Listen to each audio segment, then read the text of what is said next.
In today's video, I'm going to teach you Mondaycom CRM beginner tutorial. Before getting started, make sure you've already created your Mondaycom account and logged in. Once you're inside the platform, we'll begin by setting up the workspace that will hold your CRM activities. On the left side, find the three-dot menu beside Workspace and click it to create a new workspace. Then select Add New Workspace.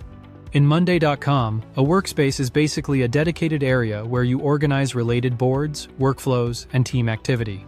It helps keep your CRM setup clean and easy to manage, especially as your sales process grows. Next, type in your workspace name. Choose something clear and relevant so it's easy to recognize later. After that, set the workspace to Open for this example. An open workspace is visible to everyone on your account, which makes collaboration easier. You can also choose a closed workspace if you want access to be limited to specific people. Now click Add Workspace. Mondaycom may guide you through a short setup flow, so click Continue. This helps the platform prepare the basic tools and features you'll need in your new workspace. If you see an invitation screen, click Save. You can always invite team members later, so there's no need to do that right now. Once your workspace is ready, go to Contacts. This is where you'll store and manage the people connected to your business. In this example, click Import. You can also add contacts manually, but importing is much faster if you already have a file prepared.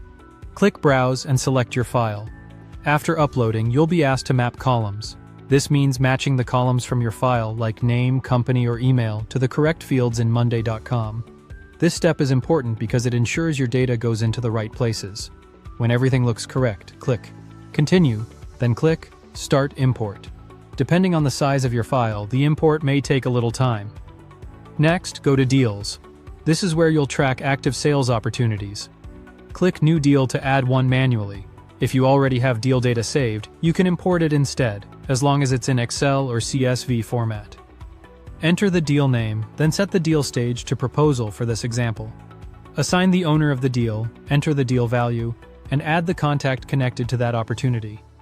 Linking a contact here helps you keep the relationship and the deal connected in one place.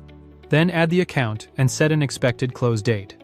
After that, go to Leads. Click New Lead and manually add the lead to your workspace. Set the status to New Lead. This status helps you track where a potential customer is in your pipeline.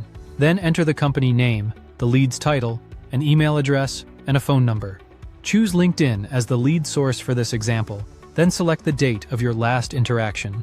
Once that's done, you can continue customizing your pipeline, scheduling activities, connecting email, setting up automations, adding AI features, creating dashboards, and inviting your team. Thank you for watching, and subscribe for more.